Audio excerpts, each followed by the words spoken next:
cette édition, l'ouverture aujourd'hui à Grand Bassam du conclave pour la relance du dialogue politique ivoirien.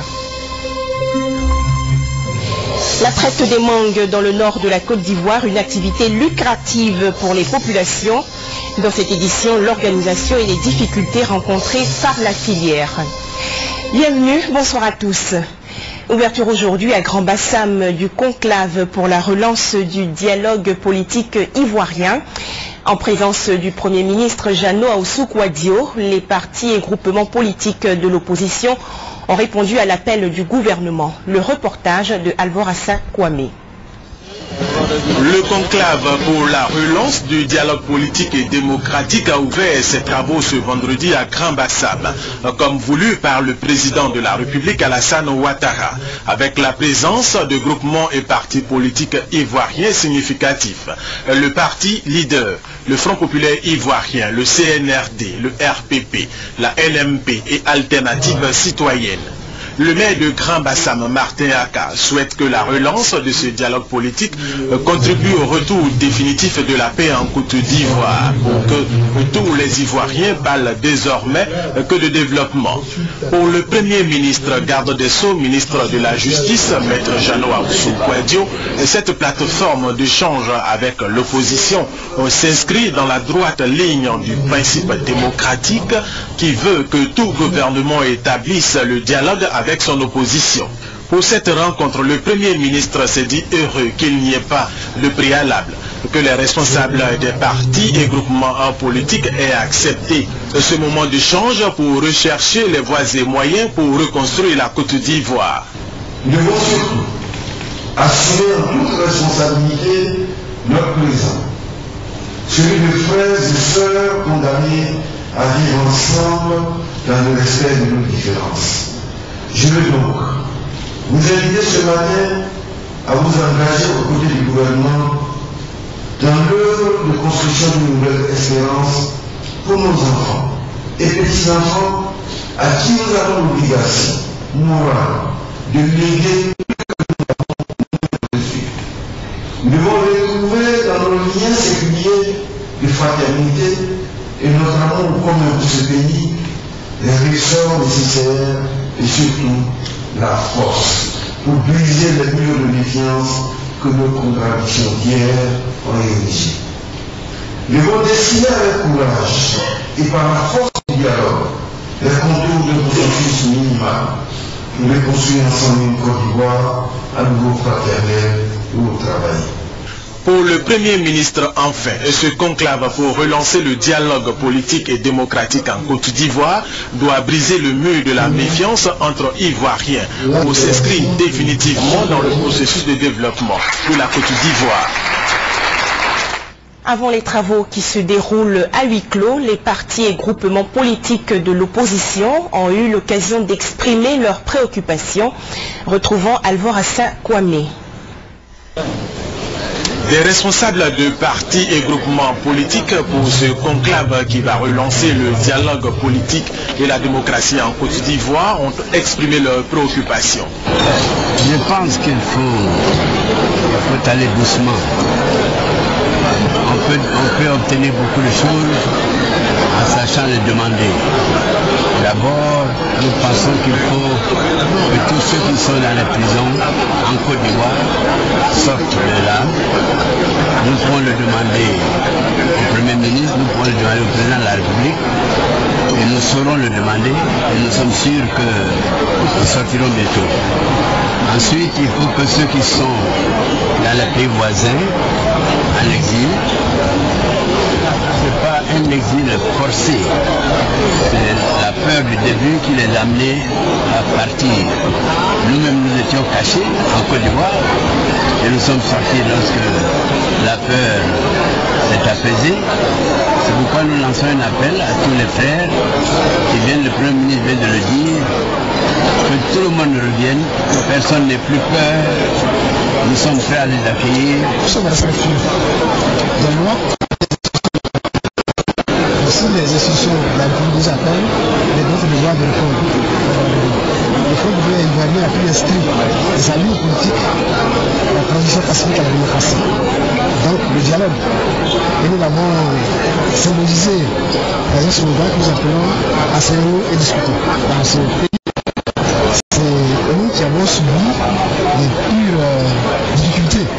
Si on veut parler en termes de contre-coup de la crise, nous avons subi des contre-coups et c'est nous qui avons beaucoup à demander aujourd'hui.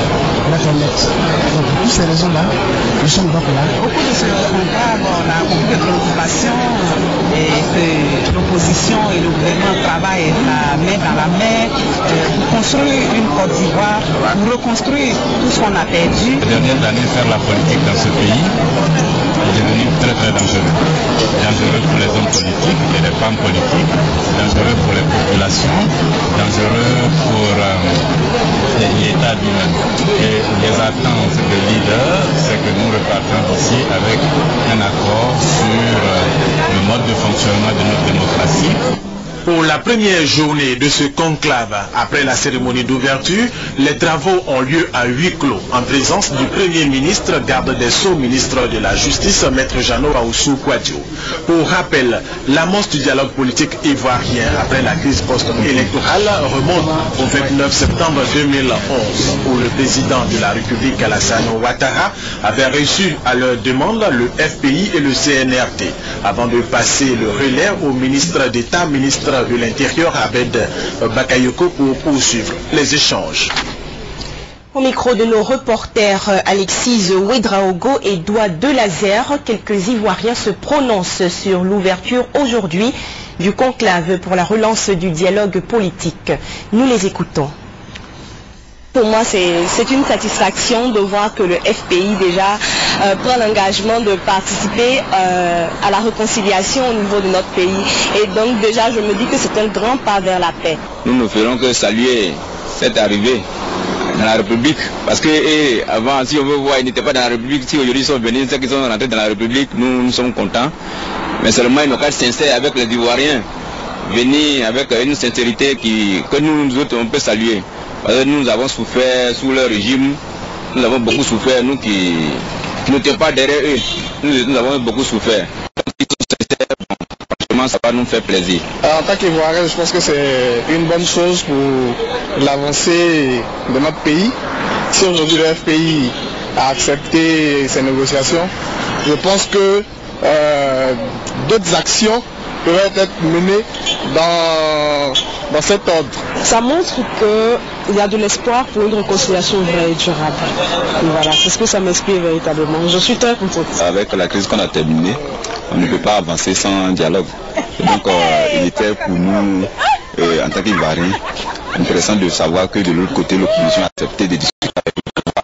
Parce que c'est une question d'intérêt général pour la nation. Il est vrai qu'il y a eu des distensions, il y a eu des palabres entre les différentes ethnies, entre les différents partis, qui entendent parler de M. Laurent Gbagbo et puis Alassane Ouattara, mais aujourd'hui c'est l'intérêt supérieur de la nation qui prime. Il est temps que chacun essaie de mettre un peu de... C'est pas facile, on ne peut pas oublier, ça c'est sûr, mais au moins on peut faire l'effort d'essayer de se mettre ensemble, main dans la main, pour essayer d'avancer et construire la Côte d'Ivoire. Je pense que c'est ça le plus important.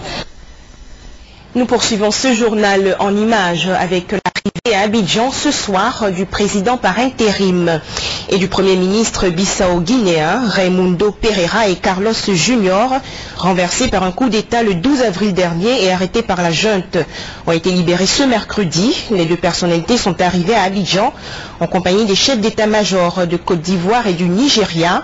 Raimundo Pereira et Carlos Junior ont été accueillis à l'aéroport Félix Houphouët-Boigny par le président de la commission de la CEDEAO, Désiré Kadri Ouedraogo, et par les ministres ivoiriens Daniel Kablan-Duncan et Adama Bictogo. Rappelons que l'une des exigences du sommet de la CEDEAO du 26 avril dernier était la libération du président intérimaire et du premier ministre bissau-guinéen. Les chefs d'État de la CEDEAO étaient réunis hier à Abidjan en sommet extraordinaire sur la situation politique au Mali et en Guinée-Bissau. Plus de 500 soldats seront donc déployés en Guinée-Bissau. Cette force de stabilisation sera dirigée par le colonel-major Baro Nibanga. Reportage Abiba Dambélé-Saoué. Le commandant des forces de la mission de la CEDEAO en Guinée-Bissau a été désigné lors du sommet des chefs d'État et de gouvernement. Il s'agit du colonel-major Baro Nibanga. Il a reçu son brassard de commandant des forces de la mission de la CEDEAO, force composée de 529 soldats. Après avoir mesuré l'importance et l'ampleur de sa tâche, j'ai vu l'engagement de remplir ma mission avec fidélité, loyauté, professionnalisme, rigueur et détermination. Cette force de stabilisation devrait aider ce pays à retrouver la normalité après le coup d'État du 12 avril 2012 qui a interrompu le processus électoral. 3000 soldats seront par ailleurs déployés au Mali pour faire face à la menace de la rébellion et des groupes salafistes. Revenons sur la situation au Mali. Le nord du pays est aujourd'hui une zone instable. Plusieurs bandes armées règnent en maître sur plus de 800 000 km² de terre aride. Un dernier groupe a pris le contrôle de la ville de Tombouctou après avoir chassé les islamistes de Ansardine. Les détails avec Lanciné Ouattara. Un nouveau groupe se signale dans le nord Mali. Le Front National de Libération de l'Azawad, FNLA, créé début avril, affirme contrôler aujourd'hui la ville de Tombouctou. Ce mouvement se présente comme étant laïque et affiche sa volonté de se libérer de l'emprise des bandes armées. Cet autre groupe qui surgit de nulle part au moment où la situation semble se normaliser au Mali montre la complexité de la crise et vient saper les efforts de la communauté ouest-africaine. Le nord du Mali représentant près de 800 000 km² est aujourd'hui contrôlé par plusieurs bandes armées. Le mouvement national de libération de l'Azawad, MNLA, les islamistes de Ansardine, mouvement armé ayant pour but d'instaurer la charia sur l'ensemble du territoire malien. Une lutte de leadership existe entre ces deux groupes qui ont combattu ensemble l'armée malienne, crée la confusion. On annonce par ailleurs la présence de Boko Haram, ayant pour but d'instaurer un État islamiste au Nigeria. Dans le cas de l'échec des négociations voulues par la communauté africaine, l'option militaire comme dernier recours ne sera pas une balade de santé pour les 3000 soldats de la CEDEAO qui auront pour mission de reconquérir le nord Mali. La communauté économique des États de l'Afrique de l'Ouest est venue à bout des putschistes maliens. La CEDEAO poursuit sa marche à ce niveau. Devant le nouveau front de la Guinée-Bissau, l'organisation sous-régionale a décidé d'appliquer le même remède.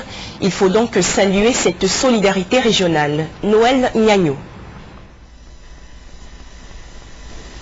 Les chefs d'État et de gouvernement mettent en garde le commandement militaire que s'il n'accepte pas toutes les demandes de la conférence dans les prochaines 72 heures, la CEDEAO imposera avec effet immédiat des sanctions ciblées sur les membres du commandement militaire et de leurs associés, ainsi que des sanctions diplomatiques, économiques et financières sur la Guinée-Bissau, sans exclure des poursuites de la Cour pénale internationale. La fermeté et la solidarité, comme souligné ici, ont payé hier au Mali. Les putschistes ont rendu le pouvoir aux civils. Un pas est franchi. En Guinée-Bissau, même mal, même remède. Il n'y a pas de raison que cela ne prenne pas, parce que la solidarité régionale est là. Un autre pas sera franchi, parce que tout le monde, toute la région a décidé de faire bloc, de parler d'une seule voix contre un mal, un fléau, les coups d'État. Tenez, sur la décennie écoulée, l'Afrique de l'Ouest a enregistré le plus fort taux de croissance au monde, malgré la crise ivoirienne après l'Asie. Malheureusement, elle coule sous le poids de la pauvreté endémique des populations, malgré les énormes potentialités naturelles.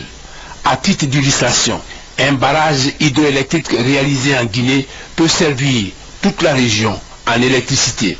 Le Nigeria, un autre pays membre de la CEDEAO, compte parmi les plus grands exportateurs de pétrole au monde. Depuis mars, des énergies, toutes les énergies, des moyens financiers, des États sont engagés pour résoudre les crises successives. Il faut donc applaudir à tout rompre cette solidarité naissante, l'entretenir, veiller sur elle comme de l'huile sur le feu. Pour ce faire, les dirigeants doivent faire preuve de responsabilité et de tolérance vraie. Il faut arrêter définitivement d'abriter sur son sol, sur son territoire, des individus aux idées subversives. Refuser de laisser naître, entretenir une rébellion, quelles qu'en soient les raisons. C'est à ce prix que la paix reviendra dans notre sous-région. C'est à ce moment-là, et à ce moment-là seulement, que les questions de développement seront posées et bonjour à l'émergence d'une économie régionale forte. Le président malien par intérim a participé au sommet extraordinaire de la CEDEAO à Abidjan sur le Mali et la Guinée-Bissau. Dioncounda Traoré, avant son départ pour Bamako, a encouragé la communauté malienne vivant en Côte d'Ivoire à s'investir dans la paix au Mali. Marie-Laure Ungoran. Environ 2 heures d'horloge pour parler de la crise au Mali, faire le point des décisions prises par la CEDEAO et surtout encourager la communauté malienne vivant en Côte d'Ivoire à s'investir dans la paix au Mali. Le président de transition malienne, Dioncounda Traoré, a fait escale dans la commune du Plateau après le sommet extraordinaire de la CEDEAO. Aujourd'hui, ce n'est pas le temps de la politique, ce n'est pas le temps des partisans, ce n'est pas le temps des discussions inutiles. Aujourd'hui, il s'agit de sauver le pays. Il s'agit de sauver le Mali. Donnons-nous la main. Qu'on soit des Cailles, ou des Kidal, des Sigasso, ou des Nara. On peut faire de la politique. On peut chercher à dépenser des intérêts. On peut chercher beaucoup de choses. Mais quand le pays n'existe pas, où est-ce que vous allez aller? N'est-ce pas? Si le pays n'existe pas, et même vous qui êtes à l'extérieur, vous allez vous réclamer de quel pays? Tous adhèrent au message du président Dioncounda Traoré, message appelant à la paix et à l'unité. Nous sommes d'accord avec ce message et nous remercions encore la CEDEAO qui a bien joué sa partition dans cette histoire du Mali. Et nous voudrons aussi que si fin y est, qu'elle soit pérennisée à jamais et que les Maliens se retrouvent désormais main dans la main. Nous serons tous des sensibilisateurs au niveau de nos confrères pour leur dire que sincèrement c'est quelque chose qui nous est arrivé et je crois bien qu'on aura une solution grâce à la CEDEAO, grâce à l'Union africaine. Pour rappel, les chefs d'État ouest-africains réunis en sommet extraordinaire à Abidjan ce 26 avril ont annoncé l'envoi d'une force régionale au Mali pour aider à sécuriser les organes de la transition et le gouvernement intérimaire en attendant les futures élections. Audience du chef de l'État, le président de la République Alassane Ouattara a accordé aujourd'hui 4 entretiens, dont celui avec le représentant spécial du secrétaire général des Nations Unies en Côte d'Ivoire. Alassane Ouattara et Bert Koenders ont évoqué la visite d'État du président de la République dans le district des montagnes et la sécurisation de la Côte d'Ivoire. Jérôme Kofi Aboula. C'est une matinée très chargée pour le président de la République Alassane Ouattara ce vendredi 27 avril 2012 avec 4 audiences entre 11h et 13h au palais présidentiel. Le chef de l'État a d'abord reçu le général Nyankoundé Berena, commandant des forces onusiennes en Côte d'Ivoire. Celui-ci, en fin de mandat, est venu faire ses adieux au chef de l'État. Je suis venu faire mes adieux. Je voudrais plutôt dire au revoir à son Excellence, Monsieur le Président de la République. Je garde une image très positive. Je pense que la Côte d'Ivoire est l'un de ces rares pays qui a su tourner rapidement la page sombre de son histoire pour se consacrer à la reconstruction. Après le général Nyankoundé Berena, c'est le directeur général Afrique de l'Union européenne qui a été reçu par le chef de l'État. Les deux hommes ont parlé de politique économique, de coopération et des conclusions du dernier sommet extraordinaire de la CEDEAO sur la situation au Mali et en Guinée-Bissau ce jeudi 26 avril 2012. Nous avons parlé tout d'abord de la situation régionale après le sommet de CEDEAO. Donc nous sommes mis d'accord sur la priorité de restaurer le gouvernement civil, démocratique et constitutionnel en Mali aussi bien qu'en Guinée-Bissau. Nous avons discuté de la situation interne. Monsieur le Président m'a expliqué le progrès qui a été fait depuis notre dernière réunion il y a un an à l'hôtel du Golfe. Dans le secteur sécuritaire, aussi bien que le rétablissement de l'administration territoriale et le processus de réconciliation. Beaucoup de progrès a été fait, mais surtout dans la politique économique. Ils ont achevé un niveau de croissance beaucoup plus élevé que prévu. Et ça sera bien pour le Côte d'Ivoire, bien sûr, mais aussi pour la région et pour nos relations bilatérales. L'avant-dernière audience, qui a été aussi l'occasion de parler de coopération, a été accordée au vice-ministre des Affaires étrangères de la République de Corée. Nous avons discuté sur les mesures concrètes pour renforcer nos relations bilatérales entre la Corée et la Côte d'Ivoire, et notamment dans le domaine de la coopération du commerce et de l'énergie, et dans les autres domaines aussi. Et pour cela, monsieur le ministre des Affaires étrangères va se rendre en Corée pour concrétiser plus la coopération entre nos deux pays. Entamée avec une personnalité de l'ONUCI, cette série d'audiences a été bouclée avec une autre personnalité onusienne. Il s'agit du représentant spécial du secrétaire général de l'ONU en Côte d'Ivoire. Bert Koenders et le président Alassane Ouattara ont abordé plusieurs sujets, notamment la visite d'État du président de la République dans le district des montagnes, qui, selon le représentant spécial du secrétaire général de l'ONU, a connu un franc succès. J'ai salué la visite du président à l'Ouest. J'ai déploré aussi et expressé le choc que nous avons reçu de l'attaque sacrée. Et j'ai dit aussi au président, on a parlé de la situation sécuritaire là-bas, il doit avoir plus de protection des citoyens là-bas. Nous avons aussi discuté, bien sûr, la dialogue politique, et c'est une bonne chose entre le gouvernement et l'opposition. À en croire le représentant spécial du secrétaire général de l'ONU, les Nations Unies seront toujours aux côtés des Ivoiriens pour les aider à se réconcilier. Tout en déplorant les dernières attaques de Taï, il a indiqué que l'ONU continuerait à travailler à la reconstruction et à la sécurisation de la Côte d'Ivoire. Autre sujet d'actualité, la célébration les 28 et 30 avril prochains de la 10e journée mondiale de la sécurité et santé au travail et de la 16e journée africaine de prévention des risques professionnels. Le gouvernement ivoirien s'engage à créer des emplois verts décents pour protéger l'environnement et la santé des travailleurs. Hugues Hervé Blé.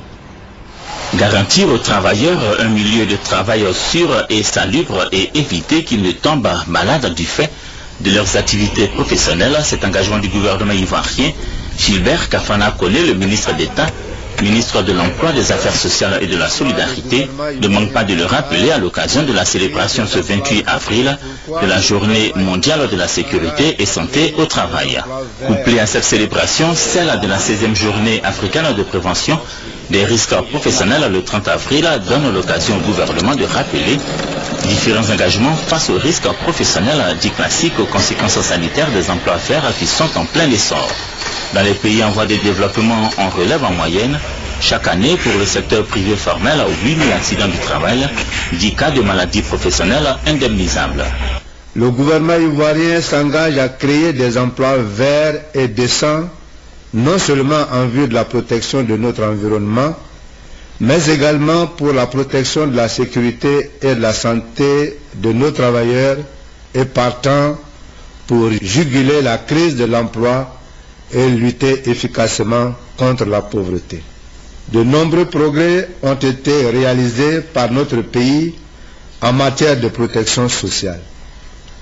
Dans le domaine de la santé et sécurité au travail, de nouveaux objectifs se dessinent, entre autres, l'extension de la couverture de la Caisse nationale de prévoyance sociale à l'ensemble des travailleurs du secteur privé formel et surtout la protection des travailleurs de l'économie informelle. Le ministre d'État, ministre de l'Emploi, des Affaires sociales et de la Solidarité souligne que des réflexions sont en cours et que le gouvernement prévoit dans un futur proche l'élaboration et la mise en œuvre d'une politique nationale de protection sociale ouverte à l'ensemble de la population. Direction l'ouest de la Côte d'Ivoire, plus précisément à Touba, où le député de Boko a offert une école à ses administrés. Diomandé Lassina a également remis des prises en charge aux enseignants volontaires. Le commentaire est signé Delphine Blas. À Boko, élèves et enseignants pourront désormais aller à l'école sans problème. Ils viennent de bénéficier du soutien de Diomandé Lassine, député de la circonscription de Boko dans la région du Baking. Il a offert des prises en charge d'une valeur de près de 2 millions de francs CFA à 21 enseignants volontaires de la localité de Boko pour contribuer à la bonne marche de l'école. Il a exprimé sa volonté d'aider les parents qui prenaient en charge les enseignants volontaires. Depuis le début de la crise dans les ex-zones centre, nord et ouest, des enseignants se sont portés volontaires pour dispenser les cours aux élèves restés dans ces ex-zones assiégées. Aujourd'hui, ceux-ci espèrent leur intégration à la fonction publique.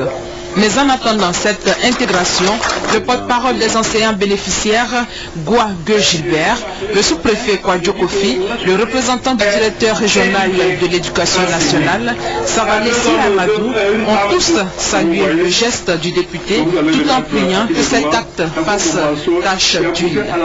Le député maire de Boko, Diomandé Lassine, a également construit un bâtiment pour que les enfants aillent à l'école dans sa région. Coût des travaux, 18 millions de francs CFA. Les clés de ce bâtiment de l'école primaire de Silakro Mombasso ont été remises aux représentants du DREN de Touba, Savanesi Amadou. Il s'est dit satisfait et heureux de ce geste et promis d'en faire bon usage. Autre acte posé par l'honorable Diomandé Lassine, apprécié par les populations, c'est le reprofilage des routes de Boko et la réhabilitation de la pompe villageoise de Tourano. Des actes forts qui resteront gravés dans l'esprit des populations de Boko qui ont décidé désormais de vivre ensemble comme l'a prôné le président Alassane Ouattara lors de sa visite dans le district des montagnes. C'est la saison des mangues dans le nord de la Côte d'Ivoire. La récolte et la commercialisation des fruits offrent plusieurs opportunités d'emploi aux populations. Comment est organisée la filière? Quelles sont les difficultés rencontrées par ce secteur? Les réponses dans cet élément tourné à Wangolo. La culture de la mangue est devenue une activité agricole importante dans les régions de savane, précisément dans les départements de Korogo, Boutiali, Silimatiali, Ferkessédougou et de Wangolo-Dougou. Cette activité culturelle a pris de l'ampleur dans cette partie de la Côte d'Ivoire en 1980 grâce aux premières structures de recherche agronomique et d'encadrement du monde paysan, remplacées aujourd'hui par le CNRA et l'ANADER. Les appuis de ces deux structures ont permis la vulgarisation de l'activité de la mangue qui constitue ici la deuxième culture pérenne après l'anacarde. Bien que la saison de récolte s'étend seulement sur 1 mois et demi, la campagne mangue est pourvoyeuse d'emploi pour les jeunes. La cuvette fait 1000 francs. Maintenant tu remplis ta cuvette. Quand tu viens, tu enfermes. Et puis maintenant, quand tu vends là, souvent tu as 3000 francs dedans. Souvent tu as 2500 dans une cuvette. Chez moi c'est rentable. Puisque bon, le propriétaire de manguier lui va gagner. Moi aussi, où je vais vendre là, je vais gagner pour moi. Bon, le propriétaire de la bâchée, lui va gagner pour lui. Le propriétaire de l'usine, lui va gagner pour lui. Si on vend les mangues, on gagne l'argent. Si on finit, l'argent qu'on gagne là, on va cultiver le maïs, on cultive le mil, on cultive l'arachide. Bon, on paie les engrais pour mettre dans nos champs. Parce que présentement ici, sans les mangues, on ne peut pas se nourrir. Il y a d'autres, même s'ils veulent cultiver le coton, il n'a pas besoin d'aller prendre l'engrais avec les gens de coton. Lui-même, il paye en espèces, il va mettre dans son champ. Parce qu'il a eu l'argent dans les mangues. Le constat dans la région sur la prolifération des usines de conditionnement de ces fruits, beaucoup prisées en Europe, donne un crédit à cette activité. 17 centres de conditionnement, dont 6 à Silimatiali, disputent la production. Les paysans ont coupé les amélies et les greffés en quinte. Donc la production de quinte étant devenue la production la plus recherchée, donc aujourd'hui nous avons des problèmes pour pouvoir s'approvisionner en amélie. Donc il n'y a eu qu'une seule variété que nous recherchons actuellement, c'est la quinte. Le nord du pays possède un sol gravionné propice à la culture de la mangue. Cependant, la filière mangue souffre encore de l'inorganisation de ses producteurs. Pas de structure coopérative pour permettre aux braves paysans de profiter conséquemment du fruit de leur labeur.